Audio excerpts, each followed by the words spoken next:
verso número 13. Só a leitura que nós vamos fazer aqui, ela já vai nos mostrar o poder de Deus, o cuidado de Deus.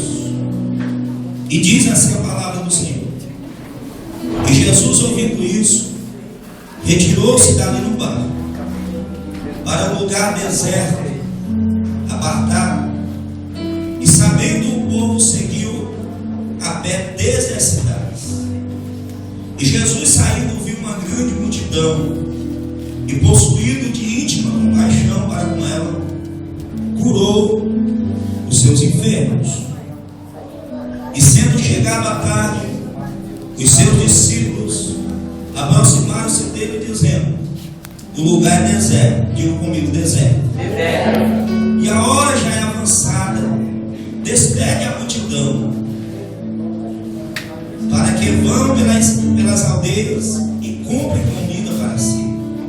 Jesus, porém, lhes disse: não é nisto que vão, dá-lhe vós de comer. Então eles lhe disseram: não temos aqui senão 5 pães e 2 peixes. E ele disse: trazei-me aqui. Tendo mandado que a multidão se assentasse sobre a erva, tomou os 5 pães e os 2 peixes, e erguendo os olhos ao céu, os abençoou, e partindo os pães, deu-os aos seus discípulos, e os discípulos à multidão. E comeram todos, e saciaram-se, e levantaram dos pedaços que sobrejaram 12 cestos cheios. E os que comeram foram quase 5.000 homens, além das mulheres e crianças. Digam comigo: graças a Deus. Então, queridos, escute aqui um pouquinho. Nosso ajuntamento não tem outro sentido de ser, a não ser cultuar aquele que merece toda honra, toda glória e toda exaltação. E através desse culto, nos aproximarmos da sua grandeza. E como é que nós nos aproximamos da grandeza de Deus? Quantos de nós, queridos irmãos, quantos de nós dizemos muitas vezes que conhecemos a Deus, falamos que temos intimidade com Deus, mas muitas vezes isso só está no campo da teoria, mas nós não vivenciamos isso. O nosso Deus, ele é grande, e como eu disse, queridos, nós não devemos ser privados das bênçãos de Deus em nossas vidas. Nós acreditamos que o nosso Deus, ele tem assim um desejo tremendo de nos abençoar. E como é que Deus vai nos abençoar? Quando nós entendemos que o nosso Deus é grande. Mas como é que eu entendo que o meu Deus é grande? Falando, dizendo que ele é grande? Não. Simplesmente reconhecendo que ele é grande, isso é um passo. Mas nós vamos entender e fazer isso valer na nossa vida, que o nosso Deus é grande, quando nós, na verdade, acreditamos e mostramos isso na prática. Porque quando nós lemos essa história aqui, nós vamos perceber exatamente o que aconteceu. A Bíblia fala que é a primeira multiplicação. Jesus ainda não tinha feito multiplicação dos pães e peixes, porque lá, em outro momento, vai acontecer a mesma coisa. E a Bíblia diz, e eu quero que, se você puder, fique com a sua Bíblia aberta. Era costume de Jesus sempre estar pregando a palavra, ensinando a palavra, curando os enfermos. Ainda hoje esse é o trabalho de Jesus. Ele, através de cada um de nós, o desejo dele é que a sua obra continue sendo realizada.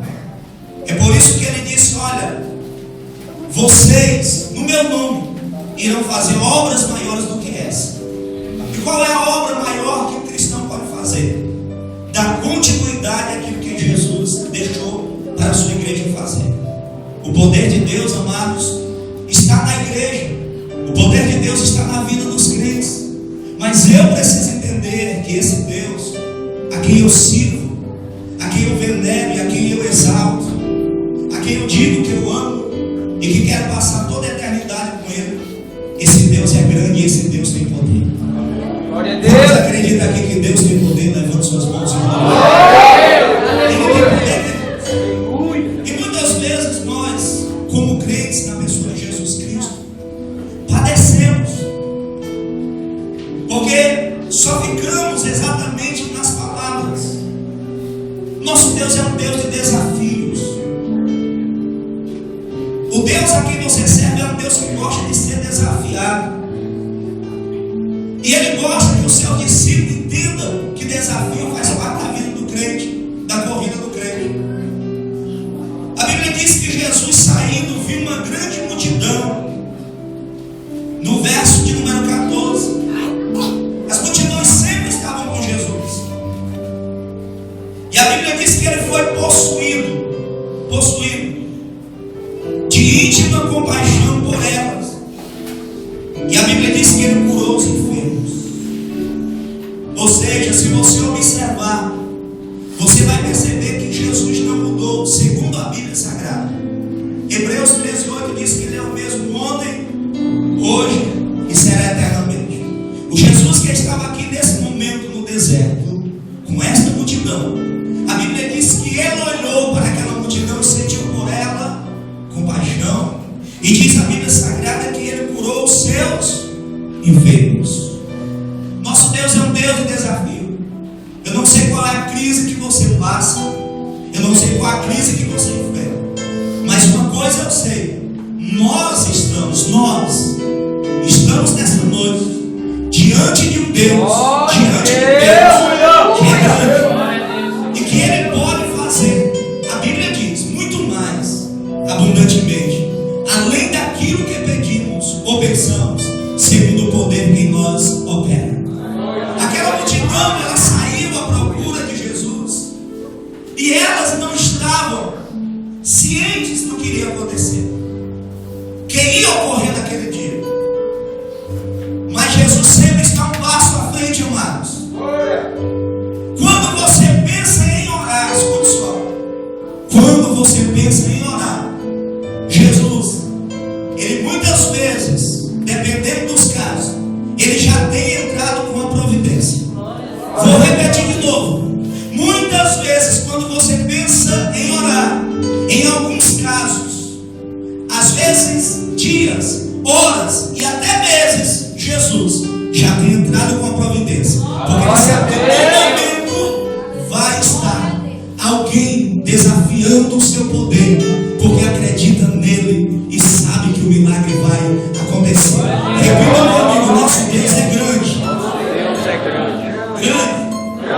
Então, queridos, a Bíblia Sagrada registra que Ele olhou para aquelas pessoas que ali estavam e sentiu compaixão.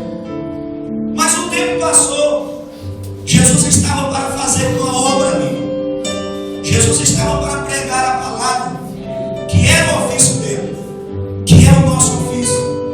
Também pregar a palavra de Deus, ensinar as pessoas a se aproximarem de Deus com fé. Esse é o trabalho da igreja. Por isso que você está aqui, você já ouviu algumas palavras que podem fazer você sair daqui com a sua vida mudada.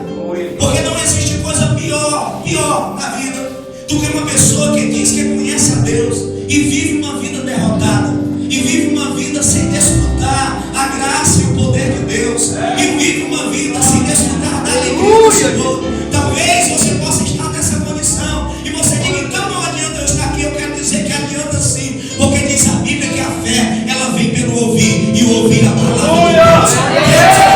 A tua vida, Ele vai mudar o teu cativeiro, porque você está na presença de Deus, que é grande. Ele é grande. Ele olha para você. Diga para o seu irmão: Deus está olhando para você.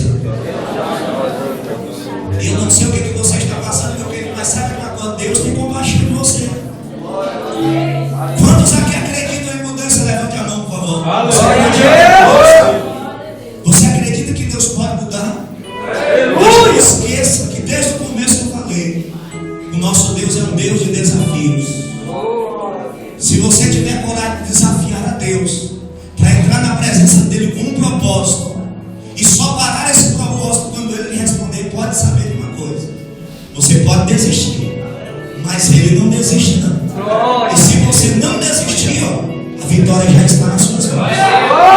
Louvado seja Deus. Eu estava ontem numa igreja nossa que estava aniversariando, e eu estava